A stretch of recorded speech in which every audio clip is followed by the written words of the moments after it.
ரொம்ப அண்டர்லைன் பண்ணக்கூடிய ஒரு வார்த்தை என்னன்னா 6ஆம் வசனத்துல பாருங்க, நகைக்க பண்ணினார் நகைப்பார்கள். நகைப்பு அப்படின்னா கிண்டல் அப்படின்னு சொல்லலாம்.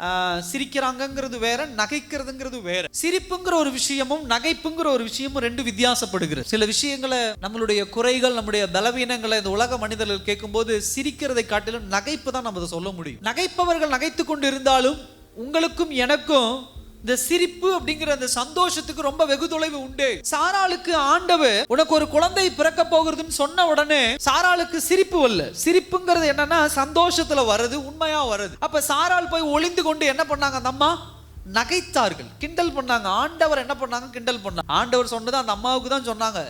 ஆனா அந்த அம்மானாலே அதை ஏற்றுக்கொள்ள முடியல, அந்த அம்மானால அதை ஜீரணிக்க முடியல. சோ அந்த அம்மா என்ன பண்றாங்க? சிரிக்கிறத, நகைக்கிறத நம்ம என்ன பண்ண முடியுது? நம்ம பார்க்க முடியுது. சகோதர சகோதரியே, சாராளை போல இன்னைக்கு தேவனுடைய பிள்ளைகள் சில விஷயங்களை நம்ம நகைத்து கொண்டுதான் இருக்கிறோமே தவிர சிரிப்பு நம்முடைய வாழ்க்கையில இல்ல. ஏன் அப்படின்னு சொன்னா, இன்னைக்கு இருக்கக்கூடிய சூழ்நிலைகள் ஒரு மனிதனுடைய நம்பிக்கையை உடைத்து அவனுக்கு கர்த்தர் கொடுக்கிற ஒரு சந்தோஷத்தின் மிகுதி, சந்தோஷத்தினுடைய ஒரு எண்டு தான் சிரிப்பு.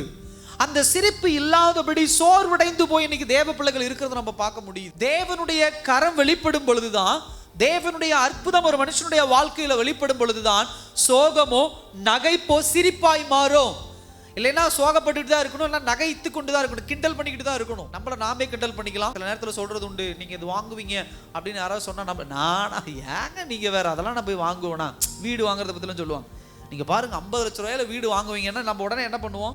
உங்களுக்கு வேற வேலை இல்லை, ஏங்க நீங்க, நான் எங்கேங்க போய் 50 லட்சம் அப்படி நம்மளே நகைத்து நம்ம இன்னொருத்தர் சொல்றோன்னு வச்சுக்கோங்களேன், அப்படி ஒரு சிரிப்பு வரும். அது நகை. சிரிச்சுட்டு என்ன சொல்லுவாங்க? நீயாவது 50 லட்சம் ரூபாய்க்கு வீடு வாங்க உன்னால முடியுமா? சகோதர சகோதரி, இன்னைக்கு இப்படிப்பட்ட ஒரு நகைப்பு தான் இன்னைக்கு தேவ பிள்ளைகள் என்ன பண்ணி கொண்டு இருக்கிறார்கள்? தன்னை குறித்தும் தாங்களும் சரி மற்றவர்களிடத்திலும் சரி பெற்றுக் கொண்டிருக்கிறாங்க. ஏன் அப்படின்னு சொன்னா, தேவன் மீது வைத்திருக்கிற நம்பிக்கை, விசுவாசம் எப்பொழுது குறையுமோ அப்பொழுதுதான் ஒரு விதமான இந்த நகைப்புங்கிற ஒரு காரியம் வெளிப்படும்.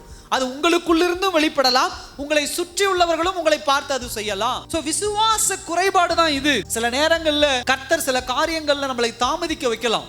சில நேரங்கள்ல கர்த்தர் சில நேரங்கள்ல அமைதியா இருக்கலாம். என்ன போராடினாலும் அதற்குண்டான பதில் கிடைக்காம இருக்கலாம். அப்படிப்பட்ட அமைதியான நேரங்களிலே தேவ பிள்ளைகளாக நீங்களும் நானும் முதல்ல இழக்கிற ஒரு விஷயம் என்னன்னா, சிரிப்பே வராது. மூஞ்சில அப்படியே ஒரு கோபம், ஒரு வெறுப்பு, ஒரு சோர்வு, ஒரு பலவீனம், ஒரு உடைந்து போன ஒரு தன்மை எல்லாம் அந்த முகத்துல அப்படியே என்ன பண்ணும்?